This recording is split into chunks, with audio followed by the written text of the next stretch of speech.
Hi, my name is Mitchell Andrew Velez, formerly Mitchell Andrew McLaren. I was a United States Marine 4 years, graduated Seminole State College in cybersecurity. I work doing cybersecurity for the U.S. government. I was born in Newburgh, New York. My mother was half black, half white. I did not know who my father was. I was put in the foster care system at a very young age. My mother struggled a lot with drugs, prostitution, and abuse. And that abuse eventually leaked into my life growing up in the foster care system in the state of New York. Now, how did you make the transition from New York to Florida? The transition came when my foster family, who were predominantly Puerto Rican, realized that my mother was going to get bonded out of jail to come to a court hearing about us being adopted, and they rushed the hearing in order for her not to have a word in to fight for us. So that's how we ended up in Florida. Awesome. So, what was it like being a black child raised in a predominantly being raised in a Puerto Rican household, but also in a predominantly Latin influenced city such as Orlando? Because Orlando is predominantly Puerto Rican outside of the spectrum of its Caucasian influence. I think it was rough. I think a lot of my growing up in a Latin household was really hard. I was adopted with a half brother who had a lot lighter melanin in his skin tone, so he got along with my family members and blended right in. I did not. My family members questioned my foster parents and why they adopted me. Apparently they were forced to take me because the state of New York refused to separate siblings. So I got taken as default. I was a very sick child. I was born very premature.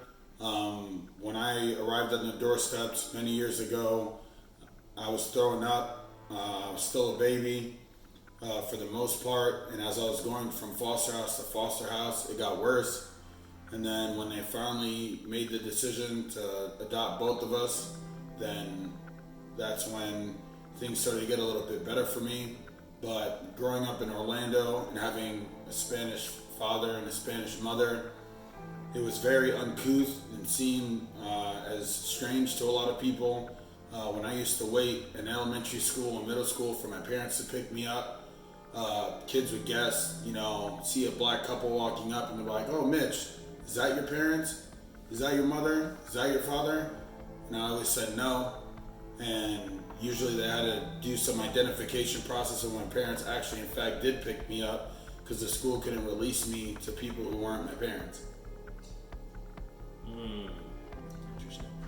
Okay, so being raised in a foster care household with non-biological parents, what were your greatest memories during that time in your childhood life up until your teenage life, and also what were some of the more bitter moments? So, greatest memories. Oh man, there's very few. Whenever I got treated like a family member, I would say it would be my greatest moments when my parents, stated that they loved me and it felt genuine. When my parents supported my knack for technology, wanting to build computers, and funded my first computer build, and were actually really supportive. My not so great moments was almost everything in between: the fighting, the arguing, the constant reminder of where I came from, the gutter that they found me, the gutter where they should have left me. They had very colorful things to say about my mom and why she didn't want me, why she was addicted to drugs, and how, she made the conscious decision to not love me anymore, and I should be grateful that they did. And it was a lot of emotional manipulation, emotional abuse, and that's about it. So, like many children who grew up in the foster care system, you experience emotional trauma, but then there's also the economical trauma attached, where kids who are forced into the foster care system ultimately become a form of commodity, where, here it is, you need a household, you need a family, you need a support system, and you're basically being monetized for the advantage of someone who doesn't necessarily have your best interest. Did you experience that? When I was 14 years old, my adopted family, the family who adopted me, had a son who was a lot older. And in the middle of an argument one day, he explained to us that the only reason why our parents kept either of us was because they needed the fiscal help and they needed the money. That's the only reason why they were able to afford to move down to Florida and the state that they, were in financially. We improved upon their life. We were given very little, clothes from Goodwill, Ross, anywhere where my parents could find a deal. I didn't have a lot of name brand stuff. It was pretty much, I used to go to summer camp. My mom used to pack me jelly and butter sandwiches because peanut butter was really expensive, and that's all she was willing to give at the time. Okay, so currently, what is your relationship like with your foster parents and your foster your other foster relatives? It's very volatile with my foster parents. It's pretty much non-existent. Any of the times that we engage in conversation, they are very upset that they wasted their lives adopting us, because for me, I turned out to be really successful, yet I guess they were expecting some type of additional reparation for my upbringing, but they ended up quitting at the age of 14 when I got kicked out of my house and I was told to never come back. My parents collected my check all the way up until I was 18, up until I went into the Marine Corps, but apparently that was still not enough. For the rest of my extended family, we're really on not a lot of talking terms. People are dealing with their own lives and they kind of just forgot about us. Okay, so basically you were almost like a lone soldier, a part of a platoon that basically was suffering from a lot of internal strife.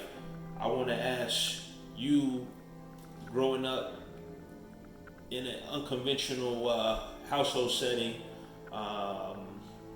not really having any parents, not having mentors or OGs, who influenced your personal development, and how was it you became successful? My neighbors. Once I got kicked out when I was 14, took me in. I got kicked out multiple times as they encouraged me to try to foster a better relationship with my parents, even though they were the ones who were the ones to lash out at me and take the steps that they did to kind of disown me multiple times. And multiple times my neighbors took me in. When I was a kid, I spoke a lot of slang. I cursed a lot, and they told me if I ever wanted to be respected in older, mature company, that I would need to change the way I spoke. They gave me a dictionary. They told me that I need to redefine how I want to be represented, how I want other people to see me, because that's all they're going to see.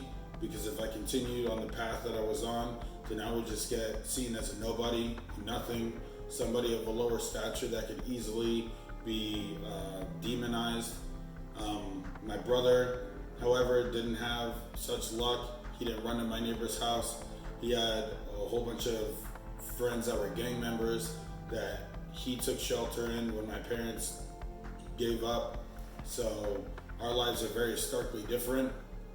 He chose the gang life and living on people's couches and rocking bandanas, and I chose to, keep reading the dictionary, learn how to build computers, and then one day I was told, why don't you go to the school or go in the military? And school is expensive. Had a 0% chance because I had a job at Pizza Hut that could barely afford tuition. So the military was the only chance that I had to save my life. Okay, so you enlisted to the military. Was that what was that experience like? It was rough. Military life was rough. There's something to be said about it though. I mean, you can tell. I started out with a platoon of 250 people. My platoon graduated 60 Marines. You could tell the people that had better things to do than to get yelled at, get made to do push-ups, made to run, absorb that punishment. And the military was my only option. There was no going back. Later on in my military career, when I found out that it was ending, I went to my gunnery sergeant and I was in tears. And I said, I'm not going to be nothing after I leave the Marine Corps. And he said, you were something before the Marine Corps and you'll be something after. But what he didn't know was where I came from. I was nothing. Didn't have anything. The Marine Corps was all I had. And I think when your back's against the wall and the only option is forward, the ability for humans to endure great pain and great strife and physical ailments and being able to get over any hurdle and obstacle is purely amazing. I survived Marine Corps boot camp training because of that, because there was no other option. Now, what skills did you develop while you were in the military? There's a lot of negative skills that, you're obviously forced to develop, how to take people's life, how to be an efficient killer. Those are things that, definitely in a more survival atmosphere would definitely be useful, but obviously I haven't had any use for them since I've been out. But showing to work on time, level of discipline, the ability to have integrity, honor, mean what you say, do what you say, and be the hardest worker in the room. Because realistically, a lot of people show up to work late, lackadaisical. People don't have any ambition, any drive. Everything that they do lacks meaning. They move without a sense of purpose. And in anything that you do in your life, when you have that drive, when you have that ambition, drive, the ability to understand that the only way you are going to be successful is this path, you cut out all other options. Nobody ever thinks about plan B when they're planning anything, because you invest time, effort, blood, sweat, and tears in plan A, so there doesn't even need to be a plan B. And I feel like a lot of people don't try to live their life with purpose. Assign purposeful meaning to their job, to waking up in the morning, to their bodies. Being able to sit there and analyze your life of how could I make it better? Find the excuses that you're making for yourself and pretty much cut them all out. And realize the only path forward is this one. Now, while you were active in the Marines, what was the most important lesson you learned at the tail end of your career as a Marine? I learned the most important lesson was eventually it had to end. Eventually you had to be somebody without the uniform. I learned that there is a lot of corruption, even in the military. Racism still exists. You will not be always favored. I also learned that as I started to check out of my command of how much of a bastard child I was going to be to my military family, because I was no longer in service anymore. So, life after the military, how did you assimilate back into civilian society, having served 4 years of on duty? What was that transition like? It was a nightmare. It was hard. I drank a lot. I missed the Marines even still to this day. As I said, I thought I was going to be, and I did. I came back to nothing. I came out to nothing. My foster parents closed their door to me. I didn't have anywhere to go. I linked back with those neighbors that, brought me up, and they helped me out. I had no money, couldn't work anywhere because I was too overqualified because I worked on military aircraft. There was a lot. Wanting to get respect from people who seemed to not respect me, outside of that uniform.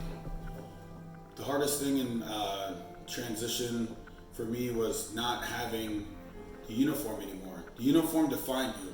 The uniform, your rank, earned you respect amongst your military peers. There is no rank out here. There is no uniform. People could care less that you served in the military. And when you say you're a Marine, people have a lot of bias against Marines. People think you're crazy. People will call you psycho.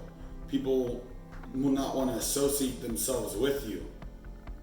And it was already hard enough being an African American, feeling like I had no self-worth due to my skin color, and that there was going to be a lot of, disenfranchising situations I'd find me in.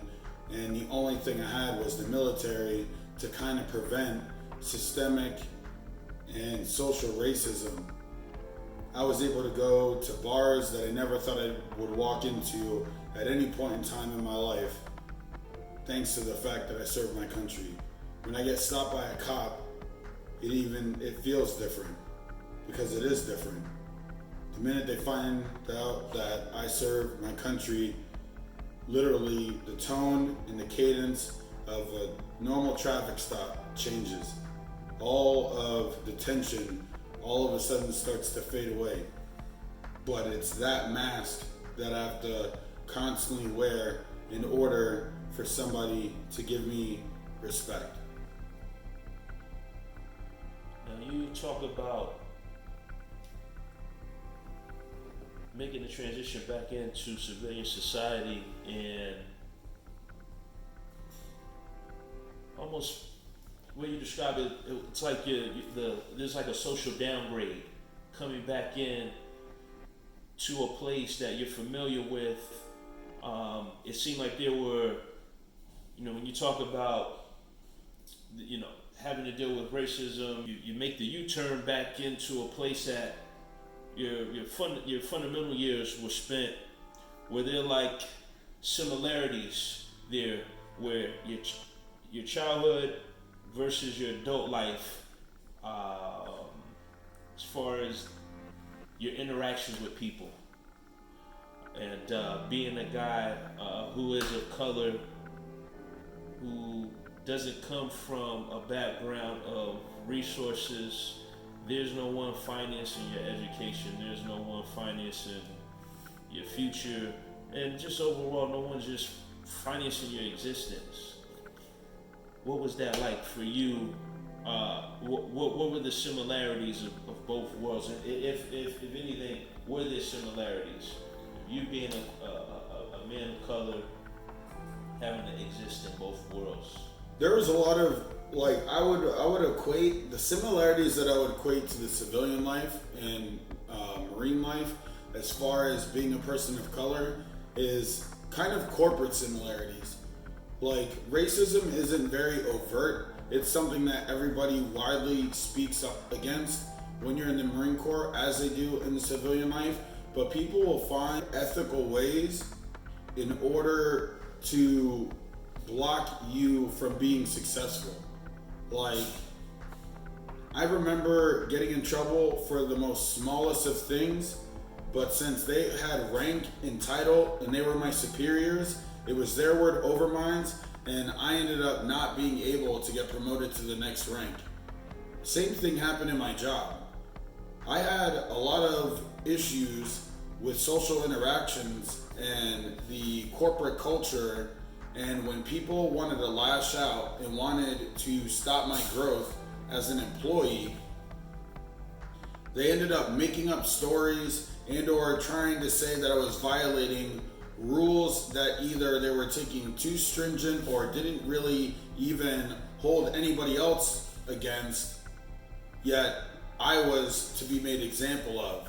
I was the one who wasn't going to go from intern to full-time because of all these little social issues in the office.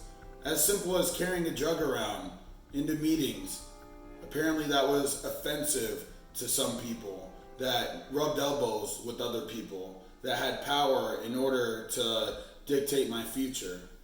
I saw those same things in the military as well.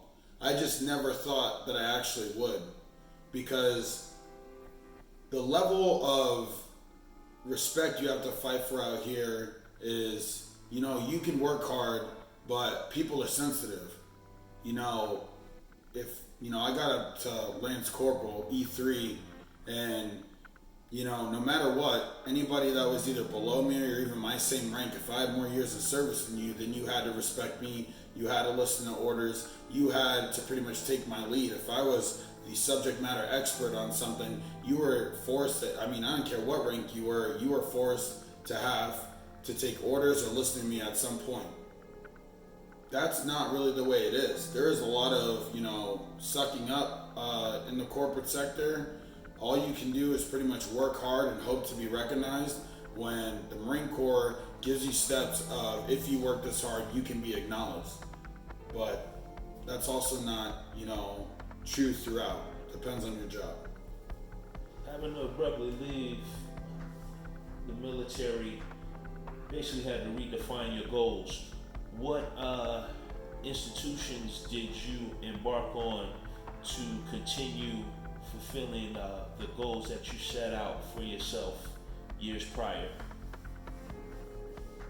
The hardest thing to do when I got out of the military was to find out what I was going to do next. But I knew one thing.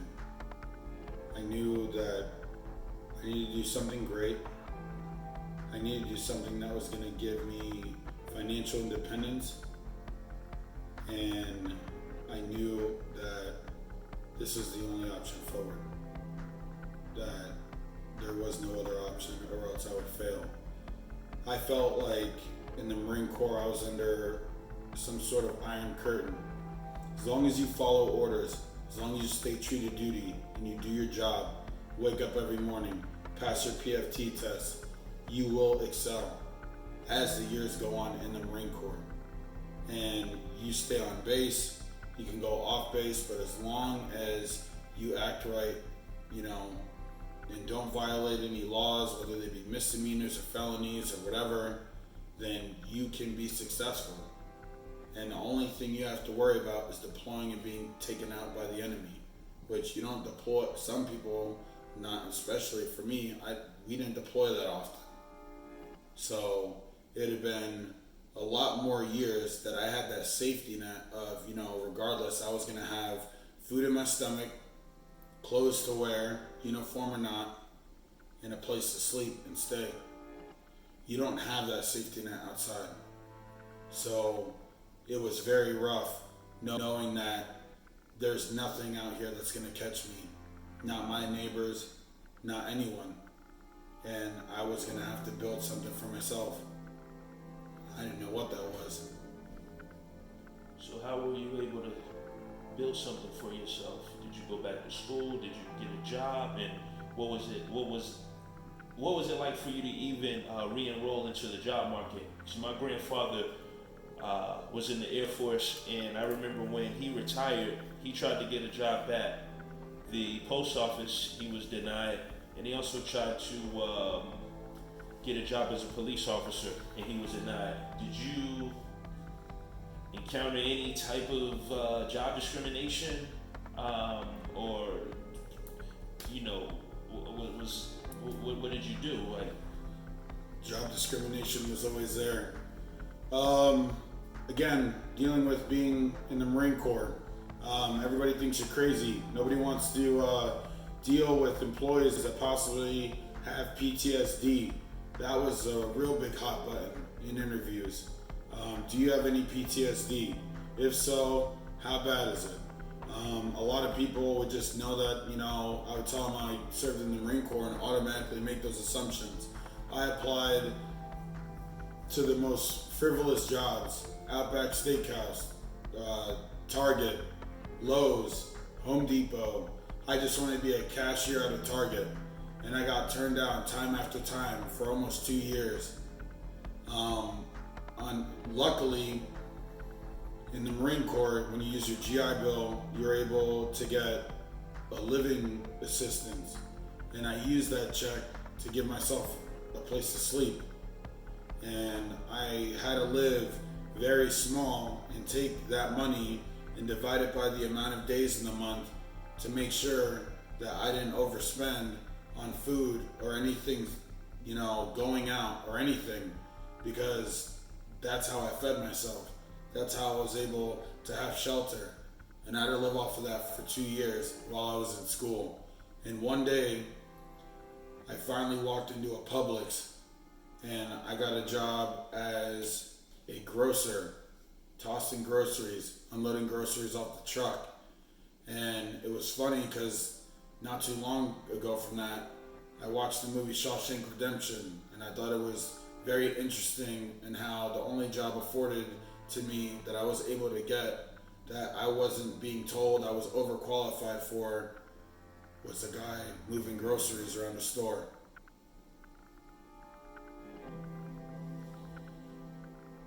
so you leave the military, you're a grocer at Publix. Now, while you're working at Publix, what other goals were you working towards, or what other responsibilities did you have that were important to you to help you fulfill your goals? School was a main thing, but my discipline and my body and bodybuilding kind of came first and foremost. I did what I could with what I had. School and networking, trying to meet people, trying to get other people who are into technology, figuring out where other people worked. I met a young lady in one of my classes whose dad worked for a defense aerospace contractor, and she told me about an internship opportunity. And I didn't even know if I would be able to do it. I didn't think I was smart enough. Programming didn't come fast to me. I was barely passing any of my classes. But I handed her, my military-like resume, and I submitted it in, gave it to her. She said they'll get back to me in a year and a half. And I got angry. I was like, I need this to happen now, a year and a half. Like, no way. Well, for some reason, nothing else worked out. From any of the jobs that I tried to get within that year and a half, nothing ever called me back. And the whole time I was working at Publix, I thought to myself, there has to be a way out of this. This can't be what the rest of my life is going to shape out to be, because I felt like I was destined for something greater, and I needed to be something greater to survive. So one day, I get a call from a man named Fattest Man. And he was an African American guy. He's been working for the defense aerospace industry for 36 years. He grew up when our country was going through apartheid and racism, and he luckily had one manager take a chance on him working for the government, and he graciously took a chance on me and allowed me to work and give me my first internship, paid internship in the government. And it was the biggest blessing that actually changed my life. It would scope my life for forever. So that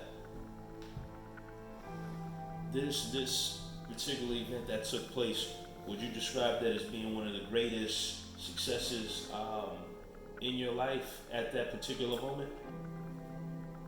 Yes.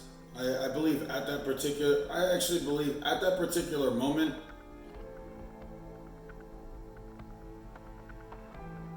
here's how it went. I went into that interview not knowing anything. I knew a little bit of textbook knowledge about computers. I knew a little bit of how to build computers, but I knew nothing of what he wanted me to do. But he knew one thing. He knew that I had the determination to learn. The fact that I was going to show up on time, that my military experiences could possibly add some value or different perspective to his cybersecurity team. And he took a chance on me, knowing that I was determined to finish school, that I was determined, could hear it in my voice, my stature, my demeanor, that I was a go-getter. And it became my most successful interview ever. And I interviewed that same way with Lowe's, with Outback Steakhouse, with Target. Did the same thing with Publix. I interviewed that same way. Like that job was gonna pay me $1 million and I wanted to be there. And that's what you gotta do. So you were able to take disappointment and make success in an appointment where ultimately through having relationships with people, like I said, having that appointment with success, you were able to graduate and be in the position you are today. I want to ask, currently you work in cybersecurity, so financially you're doing well for yourself.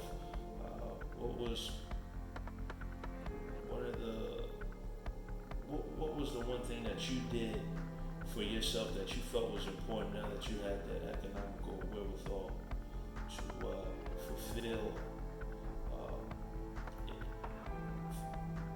fulfill those needs and wants that you always wanted to achieve? Reverse psychology, I would say. And I'll explain a little about what I'm talking about is kind of a mental reframing. You know, I was always told by my foster parents that I would never amount to nothing because my biological mother was nothing. I kept those negative comments, you know, and my desire to prove not only her wrong, but those in society. And, you know, for somebody who comes from my background, you know, the level of expectation is low. The survival rate is low. The survival rate is low in the Marine Corps. Not everybody makes it out alive. I lost a couple of brothers along the way. And how I dealt with adversity and how I dealt with those adverse comments was constantly telling myself that I need to work hard enough to prove them wrong, to rise above, to become something, to prove that I could be more than a nothing, more than a gangster, more than my skin color, because my skin color doesn't define who I am. It only motivates me to achieve higher. And that's what I did for myself. I had to reframe all the abuse, the neglect, the abandonment to make me stronger. I took that anger, I allowed it to fuel me in the gym. I let the gym be my measuring stick of how devoted and determined and disciplined that I had every day, working out twice a day, 3 times a day, still going to work, still going to school, because I'm fighting for something. I have a purpose behind everything that I did. I attended class and took notes not because I wanted to, but because I had to. Because if I didn't, then there'd be no way I could prove my foster parents wrong. There'd be no way I could prove society wrong. And now I work full time for the state of Virginia. I make a very substantial amount of money. I don't need, anybody for anything. And I promised myself one thing, that I would never have to rely on anybody for anything ever again. And not to promise myself, not to abandon myself. Because you can sit there and abandon yourself. You can sit there and, totally disown yourself and fall into alcohol abuse, fall into drugs. I did for 2 years when I couldn't find a job. All the extra money that I spent drinking every day. I got a settlement check from the Marine Corps because my contract ended early of $13,000. I spent $13,000 in 3.5 months drinking. Like, that wasn't easy to break. And one day it hit me that I was going to hit rock bottom at the rate that I was going, and that everything that my parents and everything that everyone told me that I couldn't do would be real. And I couldn't have that. So I got into bodybuilding. I quit drinking for 2.5 years. I got my life together. I was more determined than ever to have a better quality of life, a life that I can make for myself, self-reliant, self-mastered, and I ain't stopped until I got it. Well, my last question,